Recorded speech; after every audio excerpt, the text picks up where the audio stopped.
Good morning, everyone, and welcome to American Scouser's Morning Coffee or Tea with American Scouser. We are back. I am back from like the vacation and thing, which my time zone is all screwed up. Hence, it's Monday, and I'm on the second cup of grumpy already. So, double dose of grumpy from Timucin. yes, double dose of grumpy, which is not a good thing. And with us, as always, is no longer the Polish prince, right? Now that it is official and our Polish prince is married, do you become king? Is this how this works now? Yeah, I married into it. I married into it. So obviously, because this is a very matriarchal type of society. Michelle is definitely the queen, right? So I kind of just get king by default because I'm married to her now. So yeah, it's official. It is official. So congrats to Mr. Dingus and Mrs. Dingus over here. I don't know. Michelle appreciates that. But yeah, congrats to you guys. I know I saw the countdown on Instagram, but that's basically for the festivities to follow, correct? The ceremony next Saturday down in the Dominican Republic, correct? Dominican Republic. So reserve your tickets. We're all going over there to basically photobomb in the background. Yes. If you can afford to pull it off, go ahead and Please pull do. it off. So we'll see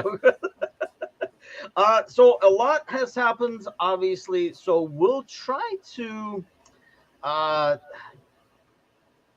get into some headlines that we kind of like missed up on because a lot has happened, and it's odd, but a lot has happened. Obviously, we've been gone for like 10 days for the morning show. Alan is with us. Good morning, Alan. By the time we gather the morning crew again, because I know, like I say, like we were in Outer Banks in North Carolina, so my brain and body is still somehow in the Eastern time zone and getting up really, really early over there. So still back. Saidu's back as well. Highly welcome. Really missed you. I missed this action as well. So let's get right to it. Lots to talk about. Let's start with an easy one, right? Mbappe. Oh yeah, real easy. Let's start with that one, and then we'll kind of like talk about a couple of leagues. I want to kind of like do those together because it is semi-related, semi-not, in terms of like concept. But Mbappe says, I am not going to sign. There's a lot of talk about, of course, the moment that happened, all the hashtags freaking came back out again. It's like, oh, Mbappe, blah, blah. Am I the only one? And at the same time, I think we were talking about this in Discord. Valverde rumors came out, price-wise and stuff. And I made the statement that in some ways, I would prefer to get Valverde over Mbappe. Am I crazy or are you crazy with me? I agreed with you in that Discord right away because I said I would much rather take Valverde over Mbappe for the current situation, right? I think it all depends on your roster, on how you're lining up, on what your tolerance for the dramatics are. Valverde would be a much quieter presence in the locker room. Obviously, Mbappe is probably the best player in the world, one of the two best players in the world, I'd say. And so trying to say, oh, yeah, we'll pass up on him seems like a ridiculous statement. But when you have such a crowded forward line already, and you have several guys you can throw on the left side where he likes to play, then having someone like Valverde slot into the midfield where there's a lot more pressing problems makes much more sense for less money and less dramatics overall. So I don't think it's crazy to take Valverde over Mbappe. I think Valverde is one of the best midfielders in the world. And I think with Bellingham going to Real Madrid, I think one of those midfielders there could be taken on a little bit of a discount because now it's going to get a little bit crowded. I understand that Kroos and Modric could be leaving within the next couple of years. I don't think they ever actually age, but until they physically prove that they can't do it anymore, then there might not be enough room for the guys like Tchouaméni, for Valverde, for Camavinga, and for Bellingham. They're not going to play with four midfielders, right? So it's one of those things where you could get one of them on a discount, and Valverde would be definitely preferred. Yes. I mean, there's multiple reasons for that. Leo's with us. Good morning, Leo. Yeah, we got to bring Leo on sometime too. I want to get his take on like last season as a whole and like this summer and everything like that. But I mean, you're singing Megan's song. Megan has been, I think, in Discord lobbying for she's been quite hungry for this Hungarian. Actually, yeah. good one. I'm back, baby. I'm back. Oh, baby, yes. so much better when you're married. But but I mean, that's the thing. It's him and Ugarte has been like two names that Megan has been pushing literally for like 18 months now. It's not like, oh, the rumor came up and she jumped on the bandwagon kind of thing. Yeah. And Domi was another one, and I am big on this one. I just don't know if you would utilize him, but he is like a natural midfield, also plays right wing. Yeah, I mean, I think that would be a signing I would be interested in as well. I think the thing is, Saida says, agree with you, priority is midfield, blah, blah, the barrel perfect. Not a, here's the thing, and I'm not saying, I would rather have Valverde over Mbappe just because of needs. Because let's face it, if you bring Mbappe over here, if Mbappe was 50 million and you bring Mbappe over here, you would probably say, hey, Jota, it's been grand, or Luis Diaz, it's been grand, but you would probably move him because they probably would want to move. One of them would at least to get more minutes and stuff like that. I mean, you would recoup some of your money, whatever the case is. I just don't like the baggage that comes with him. I mean, I'm not even mentioning the money that you're going to spend, but the wages are ridiculous. Like, don't they give him like a different suburb in Paris every week, or he plays, or something like crazy like that? They're called arrondissements. Oh, pardon. Leo knows French. He can just chime in and tell us what's what. But yeah, I mean, that's the thing. I just don't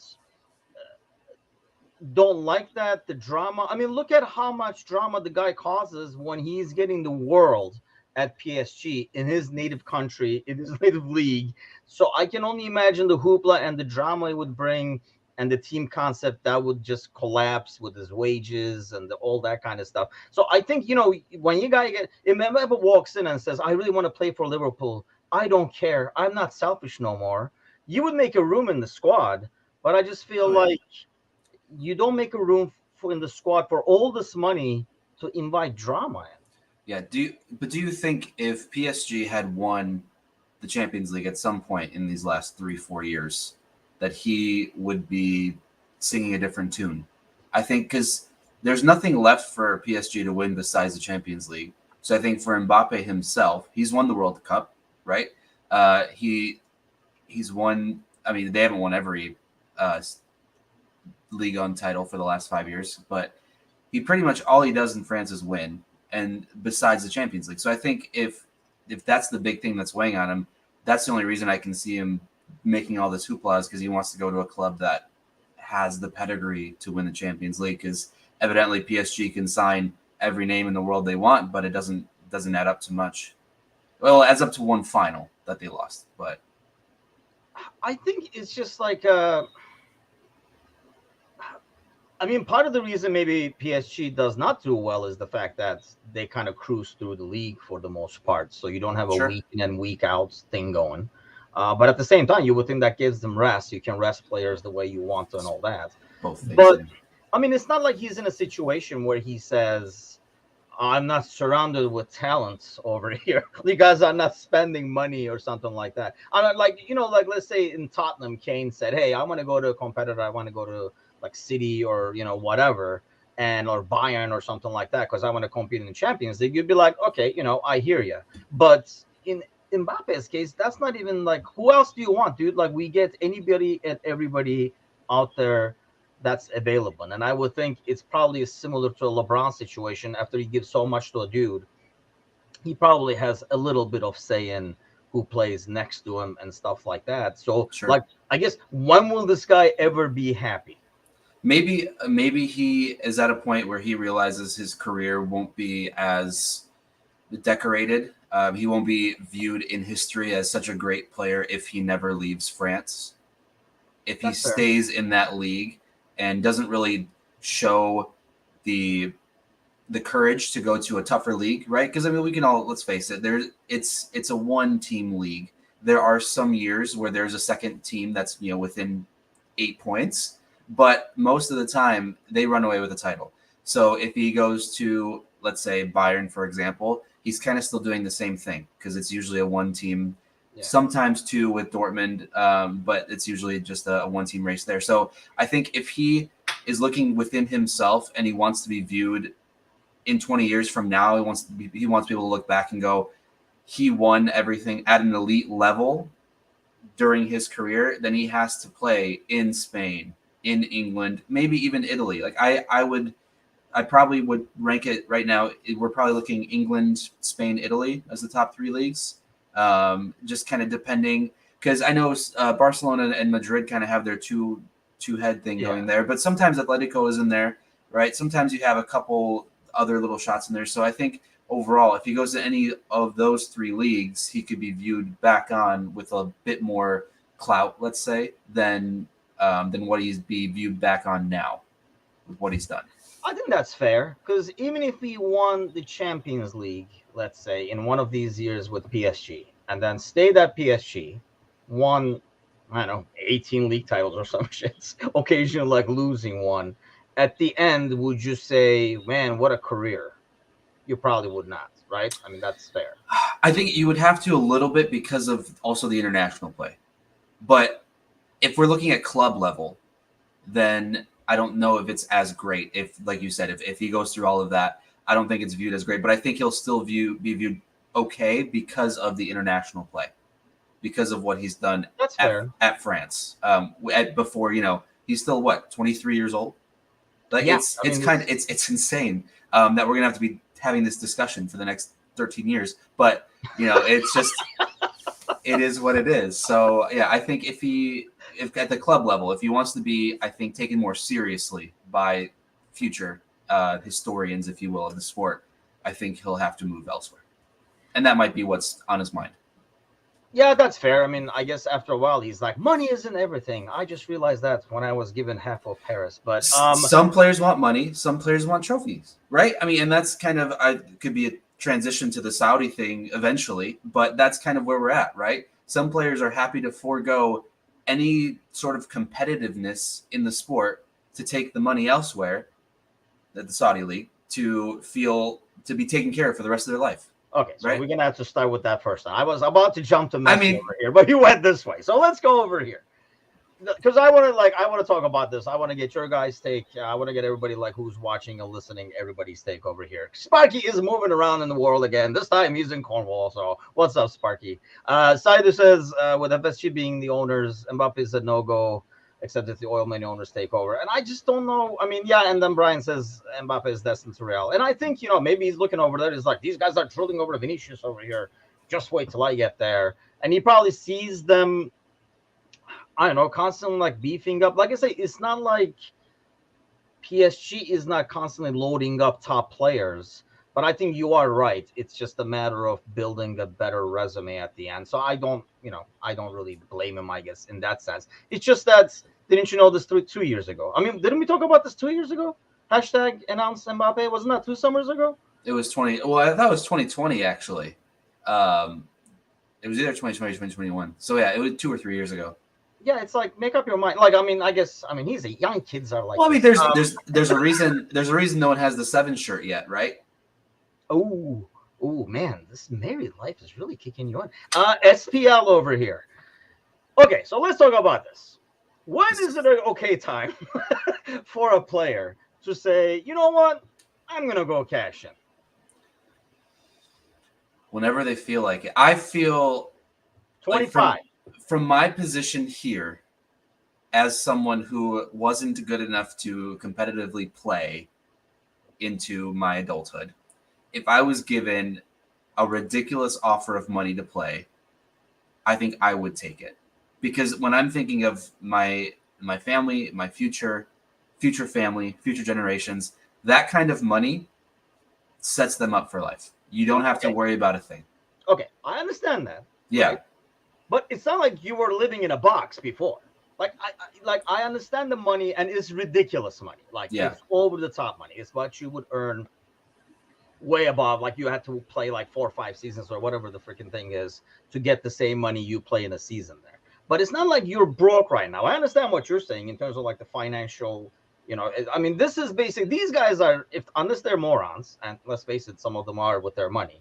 But unless they're morons, they got their generation set up. Definitely the next generation set up. Going to the Saudi League basically hooks up your grandkids probably as well down the line over here. But you are already making money, and if you're 25 or 26, And bear in mind, these guys are ridiculously competitive dudes to be playing at this level. Wouldn't you want to win something, or if you feel you're in a rut, or you're like, I'd rather cash in? Like, I don't blame a guy like, I don't know, like Ronaldo or Benzema or somebody like that. They're like, you want everything under the sun: World Cup, Champions League, league titles, everything like that. On my way out, let me cash in one big time. I understand that. I guess my thing is more as, like mid-20s guys. Do you agree with those guys taking the check? Like the Mendy's and the Neveses and that. Yes. I think I think it depends on what the goal of the league is. If the goal of the Saudi league is to just to bring in a bunch of names just for the sake of bringing in names, then I think it'll eventually backfire. I think we kind of talked a little bit about on Discord. I saw some comments back and forth between you and Kazi as well. If kind of how long do you know these guys will be playing for, and how long do you have to cash in on them before they're not actually playing anymore, right? So I think if you're in your mid-20s, that's a big risk to take on. If you're the Saudi league, if you're going to be paying for these guys for 6, 7, 8 years, and if you don't ever get the league to a level that you want to get it to, because I do believe that I think they want the league to be viewed better worldwide. They want there to be some seriousness from the West about the league, and I think by going after the guys in their mid-20s, they're going to achieve that, because it's not like they're only going after the guys who are over the hill, who no longer have much left to play. Before it was the MLS. It was like, okay, they could go over there. But now the MLS is at a much better level where you can't just, a retired guy from Europe can't just go over there and walk the league. The last play I did that was probably Zlatan, Yeah. and his team was trash anyway. So, but now you have guys like Insigne coming over that aren't doing necessarily that well, because the level of play has gotten a lot better. Whereas I think even the Saudi league, they're still at that point where they're still trying to get higher credibility for the league. So if you do get those guys in their mid-20s, I think it establishes more credibility for the league. As far as whether or not I think they should go over there, I don't care. I think, if you are someone that you're in your 20s, in your mid-20s, and you want to go over there to cash in, then fine. I don't think it's someone that I want to really watch anyway or be in support of. So I don't know if I really have that much skin in the game to care. And I know that's kind of a shitty answer because it really doesn't give you much. But like when I think of Ziyech going over there, and I think of Neves going over there, and I think of Mendy going over there, I'm like, fine, let them go over there. Like I don't care.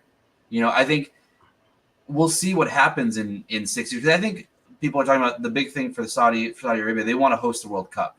So if they can get some of these names in and by 2030 maybe get a bid for the World Cup, then their goal will be taken Oh, care of. great. We're going to have another January World Cup over here. Maybe. So I think, and that's, I don't know. We'll see, because the thing with like the Chinese league, that was a little different, right? They went after older guys. They tried to change the Well, league. that's always the starting point. I mean, that's right. Where the Turkish league has been. Now, but then it fizzled. It fizzled, Yeah. and there's Yeah, so I don't think much it brought the more returns money. that they wanted. Right. Ultimately, you got to figure. I mean, I thought at the time it was a good strategy. I mean, there's a lot of people in China, so you sign a big guy, and a lot of people buy his jersey. But then again, it's China; they can probably just get the jersey like a mock-up for like $5 at the same time. Sparky throws you under the bus. If Trent went tomorrow, would you? Yeah, obviously. Okay, well, I mean, but it was from Liverpool, I guess. But like, would you care? Like, what would you think of? Would you think lesser of Trent if Trent said, "You know what, man, I won everything." Hey, Trent can't say the same thing. I won the Champions League. I won the title. I'm gone. They're giving me 500,000 a week. See ya. Then I would, in 20 years, I'd look back on him and go, he had a hungry, competitive spirit for about 23 years, and then he was gone. Yeah, that one would sting. That one would hurt, because he's also the embodiment of Liverpool in a way, right? When we think of the club, we think of him. We think of growing up there, coming through the academy, winning everything with the club, putting your heart and soul and tears, and blood into the club. So yeah, it would sting because we want to view him. I at least view him as the the embodiment of what is Liverpool Football Club. So I think it would change things for me a little bit if he were to go. So I understand the devil's advocate. I don't want to think about that happening. Is where I'm at. I'd rather not think about it. Sider says, so be cash or trophy, circumstance at least the one decide between the two. I think, see, Sider's all for Trent leaving. I mean, I would think less of him, to be perfectly fair. And yeah, exactly. The Spark is saying the same thing. Like you could say same thing as Benzema, but I don't, because of his age, and I think the fact that he's a scouter on our team, like he's the local lad playing on his team. I mean, it's his team kind of a thing. When same thing when like Gerard was there, like there's that famous talk he does at halftime about like this is his life, this is him. Like when you think that player, sometimes you put him, you can't think of like there was a thing the other day when they were talking about Milner, for example. When you picture Milner, what jersey is he wearing? And some people have like Leeds and stuff like that. I mean, I don't think anybody in the world, even the dude in Los Angeles who has never watched Liverpool, is putting like Gerard in the LA Galaxy shirt in his head. I mean, certain players are basically that club's players, and that's how you like define them. I mean, I guess when going back to what Side is talking about, circumstances least want to decide between the two. I mean, you put yourself in the shoes of players like Neves, for example, who perhaps did not get an offer from a top club.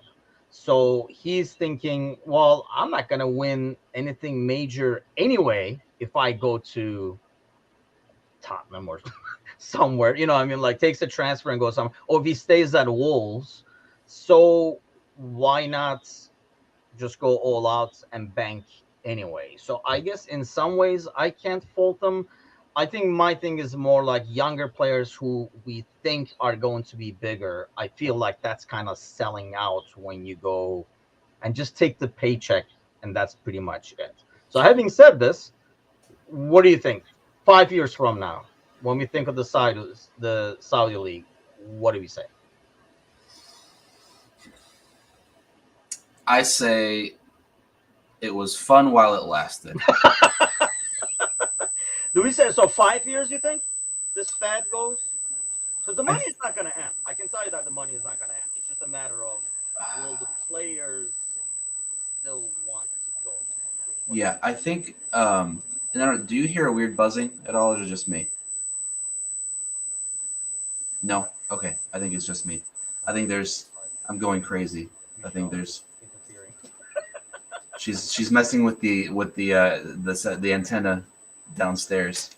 Uh, no, it's okay. Um, sorry, could you repeat that? Because there's yeah, I totally lost it's track of it's that. buzzing. It's buzzing. See, Saidu, even it is buzzing. I'm It not is going buzzing. I crazy. don't know what's buzzing then. See, Sparky says another MLS Chinese waste time and money. I mean, like I say, the Okay, money but is not but going it's to end.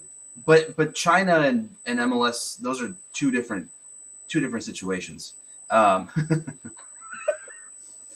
because the MLS is actually investing into their league and into the youth.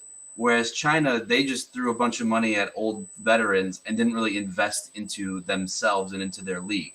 The MLS has gotten better uh, at developing talent, and we've seen that because of sales from MLS clubs of players to the European leagues. We don't see any Chinese players getting bought by European clubs. We don't see a big market from the European clubs buying any players from the Chinese league. Whereas MLS, we see more and more of that, and I think that's partly due to the extra investment into the MLS itself. So I don't think it's a good comparison between the two. I can understand where you're going. I just wouldn't compare MLS and China together. I think the biggest thing is it's a growing sport over here. So the trajectory in the Major League Soccer is, like a constant going up right now. And they're talking about it being one of the major sports in like 5 to 10 years or something like that. So I can kind of see that. but like I mean the Saudi I don't know about China as much to be honest with you, but I know in like Saudi Arabia is similar to a lot of the countries in the area where soccer is everything. It's the sport, Yeah. so it's already a lot of passion and stuff like that already existing in there. I just don't know because you're not going to be in European competitions in any shape or form. That kind of like Major League Soccer and the Saudi League face that where they're not going to be. I mean, they're going to be the CONCACAF playing like Mexican League team or like something like that. That's not going to get the Champions League status and stuff like that. So you can't even show yourself there. Like you can be in a Greek club and a Turkish club, and maybe you carry your team to a couple of like higher stages in the Europa or Champions League and start making a name for yourself. Go to a bigger club. You really don't go there. I mean, you kind of go in there. Yes. So some is wrong, right? Try try like leaving the studio and coming back, unless it'll end this whole So thing. you're kicking me out. Is this what's gonna happen now? It's I marriage. guess. You know what? I'm out of here.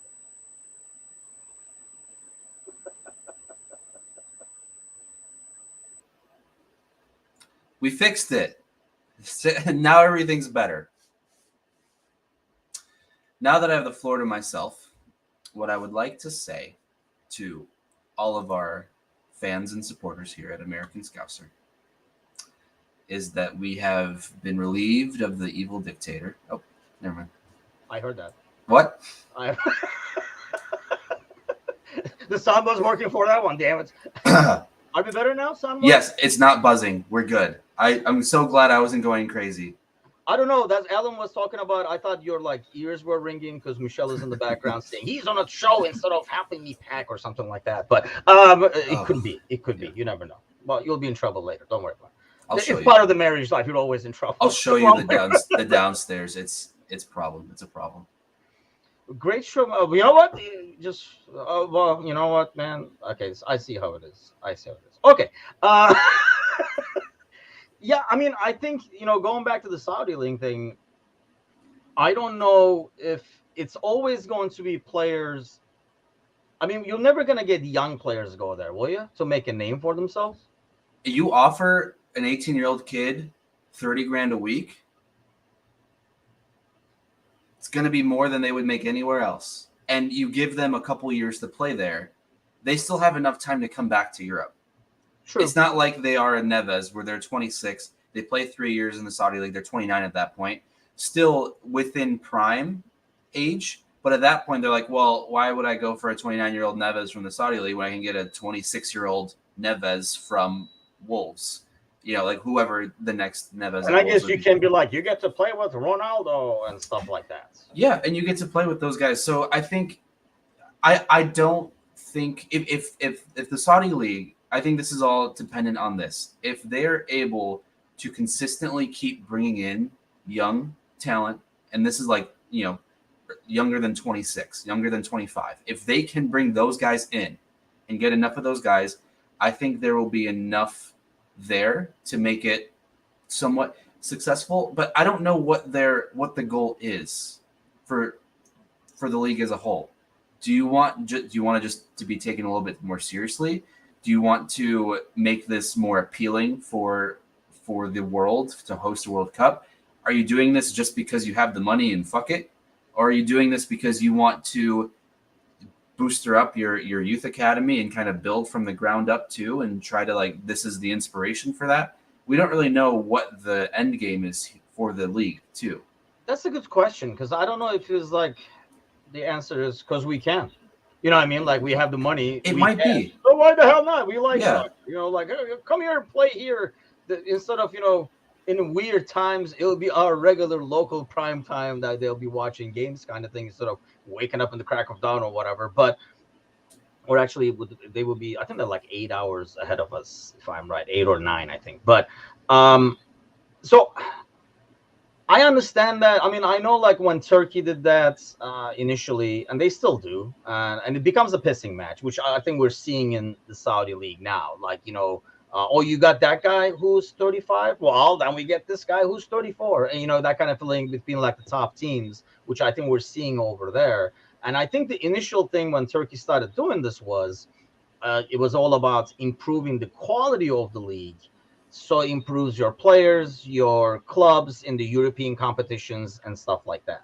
So I can kind of see that and say, okay, that makes sense. Which did it work a little bit? Turkish teams started getting a lot more success. Galatasaray won, and like Fenerbahce went, moved in the Champions League and stuff like that. But I think eventually they realized that this is actually curbing the development of local talents, and they brought more rules in terms of how many foreign players and all that kind of stuff. Which, mind you, it went downhill after that. But you don't get that in the Saudi League. Like it's not like, oh, we can really improve our teams. Okay, then what? Like they're not going to do anything. But then again, money talks. How long before they're like, you know what? We're gonna put the Saudi League champion in the Champions League too. Yeah, I don't disagree. Yeah, I mean, you never know. You never know. Ryan is late again, and I had warned about this, so it is detention now. Because I think we gave a warning last time. It is detention time now. So Well, actually, Ryan, notice who's on the left side of the screen now. So you're okay. I don't give out any. whoop, Damn it! whoop, whoop. Damn it! Who's on the left hand side? That's what I'm talking about. Okay, so let's talk about this then. So, how do you take Messi's decision? You know what? You look good on the left, man. I'll throw you back on. This is my better side. Finally did it. How do you take Messi's decision among all this? Because he had the possibility and the offer to go there and probably make, bazillion dollars as well. How do you take his decision to say, you know what? Everybody is going that way. I'm going this way. I would be curious to know how you feel about it, given now that I'm on the left side. Well, just because I'm the left side, you're asking questions. Whoosh. Okay, no, because this is kind of going back to you're mentioning, if you're in your 25 to 28-year-olds kind of selling out things, right? Do you respect Messi for not going for the $1.2 billion, whatever it was, to then come over to the MLS for the $40-50 million at his age, given that he could have made 20 times the amount over there, and instead he's coming to a league that is more competitive. He's going to a team that sits towards the bottom of the league. He's going to a league that requires a lot more difficult travel. I think people sometimes underestimate the travel side of things in the MLS, because having to fly from Miami to Portland for a match is tough. It's not like traveling down from Paris to Nice or whatever the case might be, an hour or so, right? These are long lengths that these players have to go on in the MLS. So I personally love that he's coming here, because I think for the sport in general here, it's going to do wonders. We already saw what it did with ticket prices here. Absolutely insane. So I think that overall it's going to do well here, and I'm excited for it. And I do sort of respect that he ended up coming here and turning down the kind of money that people don't even dream of, right? I mean, that's just silly money. But he has so much money that I don't think it was ever a question of the money. It was more of I think he looked at his career. He looked at Ronaldo's career, and he went, Ronaldo is being seen as this now. If I go there, what are people going to think of me? I know I've won everything, but will people change their mind a little bit about how they view me if I go somewhere else, kind of thing? And like he said he's won everything in football. He's nothing left to prove. So he decided to go to the MLS, where he hasn't won everything in soccer. Okay, look, before I give you my take, let me ask you this. You think if Ronaldo came to Major League Soccer, does Messi go to Saudi Arabia? I think it depends on how Ronaldo's stint went in the MLS. I got you. Okay. I think so. I know it's a shitty answer, but I think it's dependent on how that would have gone. I think it would have created a really fun rivalry in the United States, where I think media-wise might be worth it. I know. And I'm the last person that wants to hear fucking Stephen A. Smith or Skip Bayless try and talk about this sport. But it would change things like we've never seen in the sport here. So, see, I personally respect Messi's thing more, because no offense to our fans in Saudi Arabia. But money should not be an issue for Ronaldo or for Messi. Messi can his farts and probably sell for like 5 million a jar or some shit like that, and some guy will buy it, and then other guys will buy it. Some guy will outbid him by 6 million. Oh yeah. So I think it personally, first of all, it sets him aside, right, from everybody else, and says, you know what? No, I rather go over there, where I think, like I say, the trajectory for the league improving is a lot more than the Saudi league because there's already passion over there for the league, and the entire country is focused on that league. That's not the case over here. More than that, I would rather bring my family to freaking Miami, especially when I have kids, than to Saudi Arabia. And I'm saying this as somebody who has lived there a year, decades ago. So I'm sure things have changed, but not enough for my liking. And I think Sparky was talking about Messi's wife didn't want to go like women's rights and stuff like that. And I can definitely see that.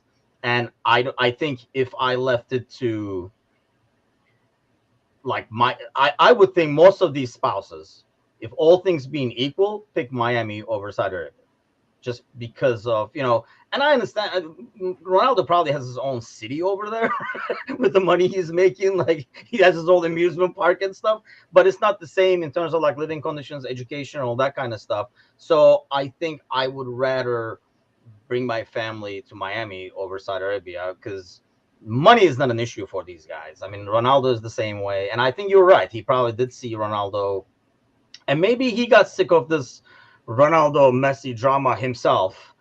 So he wanted to come over here. And yeah, he does get, Saido says he gets like the ownership. He gets money from it, but it's not like he's playing for peanuts. He's still getting a lot of money, but I think it's a lot better environment. So I personally respect it a lot more because you're also, I think somebody mentioned about his like legacy. I think it was like Brian. I agree with that because you could be the one ultimately that took Major League Soccer to a whole new level. I know the NBA was doing okay before Michael Jordan, but Michael Jordan took the NBA globally and changed basketball as it's viewed around the world and in the US. And I think Messi can look at that and go, I doubt he is, but he could look at it and go, I could do for the MLS what MJ did for the NBA in the sense of the amount of respect and credibility globally and the amount of bringing this sport higher up in this country. And so I like I said, I'm excited for it. I think it's going to be great. We've seen the games that Miami are playing sold out everywhere.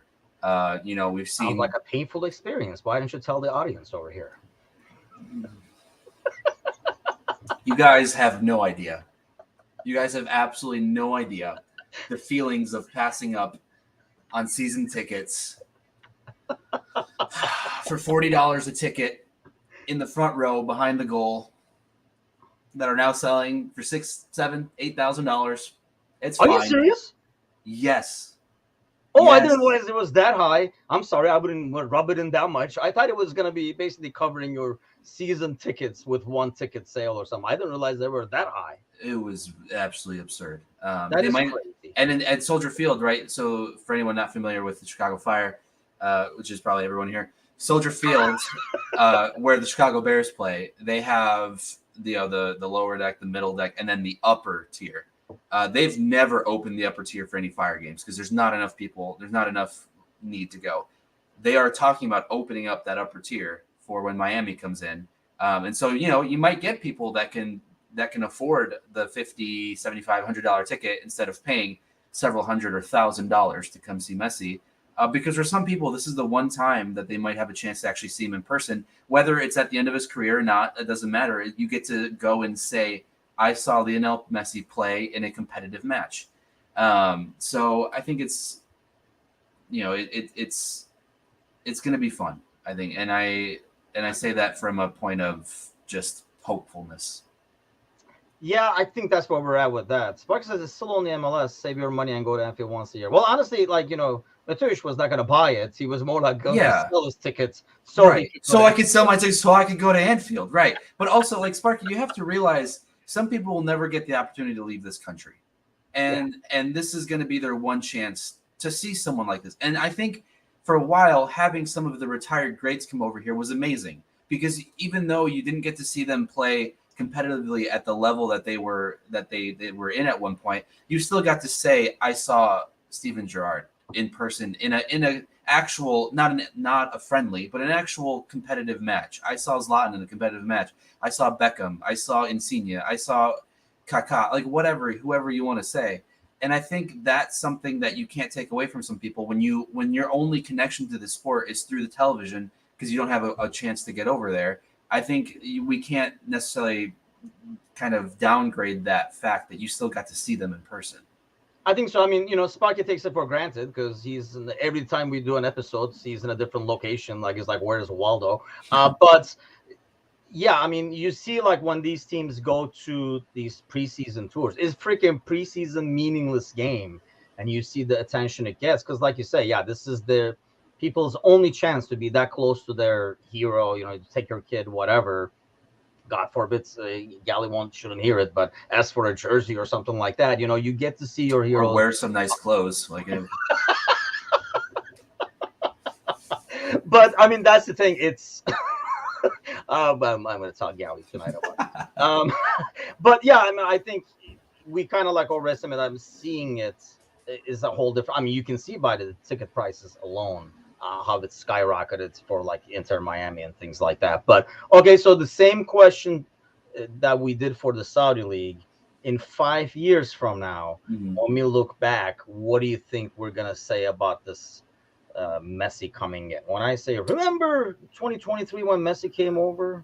I think we will look back and be incredibly grateful that he did, because of what he did for the sport as a whole in the country. I think with the World Cup coming up in 2026, being hosted here in Canada and Mexico, with Messi coming over now, with the gaining popularity of the sport as is. I know for the last 30, 40 years, people were saying, oh, soccer's the next big thing here. Soccer's the next big thing. I think we are actually finally at that point where I can sit here and say, I think this sport is going to outgrow the likes of the NHL pretty easily. I think it will outgrow the likes of the MLB. I think the MLB is dying in its fandom, and I think it's going to compete with the NFL or with the NBA, because the NFL I think will always be number one, and we can see that in the money in the NFL. We can see that with the audiences in the NFL, the fact that all their stadiums carry 60, 70, 80,000 people and they're always sold out. I don't think there's much to compete with that, but there's going to be enough to compete with the NBA, because the NBA, the arenas hold 30,000 tops, maybe. You can definitely outdo those numbers in a sport outside with bigger stadiums. So I think we'll look back and say, look at how much this sport exploded.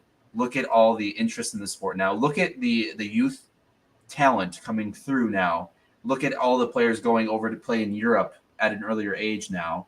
And we'll stop talking about, Pulisic. That's it. That name itself. And he'll just be one of the first, and we won't really talk about him as we did now. That's, at least, it's very hopeful, but that's where I'm at. The only fear I have about, there's a lot of talk about, like soccer moving up in rankings in terms of where they rank. And Ryan says in 5 years, it could take over NASCAR and NHL, nothing else. And I do agree with that, especially for 5 years. In 20 years or something, could be different. I won't be around to see it more than likely, so who cares? But you'll be here. There'll be little dinguses running around watching soccer. But I think the thing that concerns me about soccer becoming bigger or not being able to become as bigger is its suitability for American sports, and especially for like the media and stuff. And I would be afraid either they would change it. Like, the reason NFL is so big, and I think college football is so big, is betting, right? And the fact that every game matters. So there is none of this, like in basketball or Major League Baseball. I mean, I don't even, like, I occasionally bet on like NFL just for shits and giggles, if there's like just to make the game interesting kind of thing. But you can't even do that in like Major League Baseball and stuff, because people get rested like NBA and stuff like that. Like you don't know who's gonna play and all that kind of stuff. It's kind of like doing fantasy Premier League for those who like yourself. What I mean? It's more of like a guess game, and the fact that the game stops so much for commercialization. I think you don't get that in soccer. That's what I worry about soccer's growth over here. Not being able to insert as many commercials and to get as much money of it for the broadcasting stations and stuff like that. I think that worries me because now you have your Saturday to college football. I mean, you can time it, I guess, where it's not going with football and going against it and see if you can do something with your Saturdays and Sundays. I just don't know if it's going to do that because it doesn't lend itself to stopping every 2 minutes for like 2 minutes of commercials. Well, maybe it'll lend itself to a different. Maybe there's enough of an audience that doesn't want those stoppages all the time.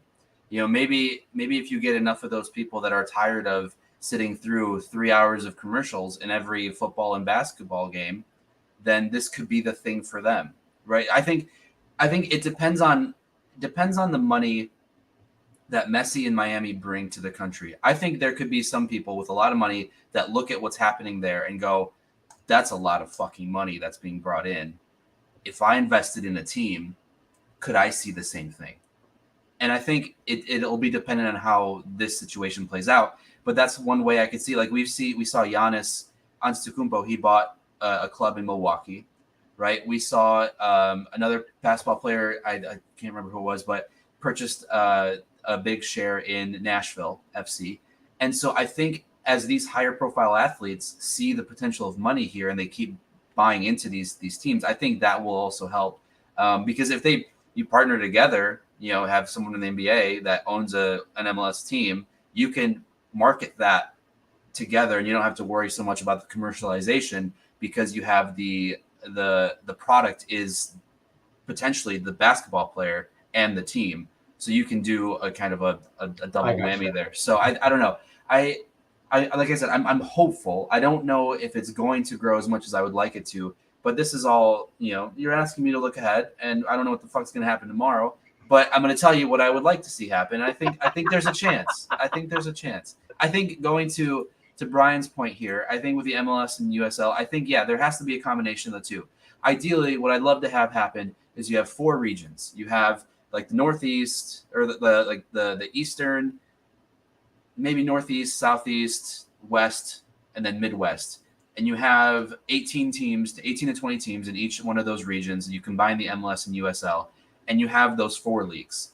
And then what you can do is you have the top 4 of those 4 qualify for next year's Champions League in a way, kind of just countrywide. And then you have those teams battle themselves out in the regions because then you limit the travel. Because teams in the USL, they don't have enough money to be traveling all the way to the West Coast all the time. But if they get good enough and they have enough popularity in their specific league there, then they could afford more. And then maybe, that's part of promotion relegation. If you can do those 4 regions, promotion relegation becomes much easier because then you limit it to that region. You're not doing new conferences every year because you have these 2 teams, relegated from the Western side. You have an unbalance now on the Eastern side of teams. So I think it'll take an entire reshift, an entire reconfiguration of the leagues. But if they're serious about it growing, that could be part of it. But then you won't get basketball players investing in them because they don't want their teams relegated and lose money. So that's the tough thing. And I actually like that. And like Sparky says, yeah, you need promotional relegation. I think it's going to grow much more. I mean, how much is more like, I think what we're arguing, not arguing, but discussing over. I think it's definitely going to grow. We just don't know how much it's going to grow. And yeah, that would help that. I think you can Americanize it. You have 4 things, 2 teams make playoffs. So you bring the playoff thing to the regular American viewer who's into the playoff concept and stuff like that. Of course, before you know it, there'll be a wild card and everybody will make the playoffs like NHL and NBA and stuff. But that'll be like 20 years down the road, which Ryan says, I will see. I'll be here. We shall find out. Sparky says, let's kind of live for the MLS. Yeah, but well, I guess before we go, you think it's bad timing that this has happened, though? Like as the Saudi thing is happening, kind of like breaking up the interest and the players that some are going there, that won't affect MLS. I don't think Americans care about the Saudi League at all. I don't think they're I don't think they're But going to in be. terms of those guys being able to come here instead of Oh yeah, but I don't think the likes of like Neves and Mendy in that age bracket were going to come to the MLS ever anyway. why not? So because they can't offer the money that the Saudi league can. Oh, I mean, yeah, that's what I'm saying though. If that money Yeah, wasn't there now being thrown at them, you then had a they would just potential bringing those guys here. I know because there's not enough money here to I it. guess. It took all it will take the entire league to restructure the way that they pay their players for Miami to get Messi in, but the league was okay with that, understanding what Messi could bring to the MLS. Yeah, I don't think a guy like Edouard Mendy or Ruben Neves is going to change the entire that's landscape fair. of the league to get them in. So I think that's the only thing that's the difference there. Yeah, that's fair. Yeah, I think this is kind of like a investment in Major League Soccer, not only for like Inter, for all the other teams, but they're like, Right. yeah, yeah, bring him over, have him kick our Yeah. ass. I was like, Have people spend so much money to get into the fucking stadium, right? And have every stadium sold out. This has already worked wonders for each team that have, and now the teams that aren't playing Miami, or I mean, don't have Miami coming to play there. They're like, all right, how can we schedule you to come in next year? Because the problem with MLS, there's so many teams, you don't have room. You don't even have room to play everyone twice, let alone having enough room to have Miami come do a home and away fixture with you. So that's the other problem is there's just too many teams.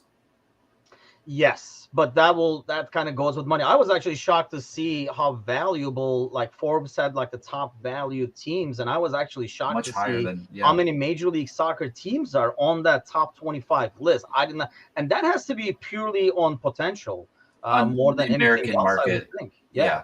Yeah. So yes, the future is bright, and your future is very bright since you're going on a wedding celebration slash honeymoon slash ball and chain official, I guess. But it's already official. Mr. Dingus no longer the eligible Polish prince over here. He has been taken. But great couple. So many congratulations and happiness and all whatever they say for weddings to you guys. Have a great time over there. We will wait for you when you come back. Thank you. I will. And I will need to be caught up on everything. yeah, let me throw you back to the right where you belong. And That's fair. That's fair. it is fair. Now that my sound is back. Yeah, congratulations again, man. Thank you. And thanks again for all those commenting, joining us this morning. The giveaway is still going on. I had people like commenting saying I didn't realize I was not following the YouTube channel. So you may not be subscribed. Just head over there and subscribe. Tell a friend, get the pyramid scheme going, all that kind of good stuff. Spread the word and have more subscriptions. So have a great day, everybody. I will be back tonight with the gang on the left-hand side again, probably with Galley and Bickler at our regular time, which is 8 o'clock Eastern, 7 o'clock Nice. Central. Yes, nailed it. Have a great Monday, everybody. Have a great week. I know it's Monday. It's grumpy time, but it is what it is. Enjoy your great week, people. Catch you guys later. Take care.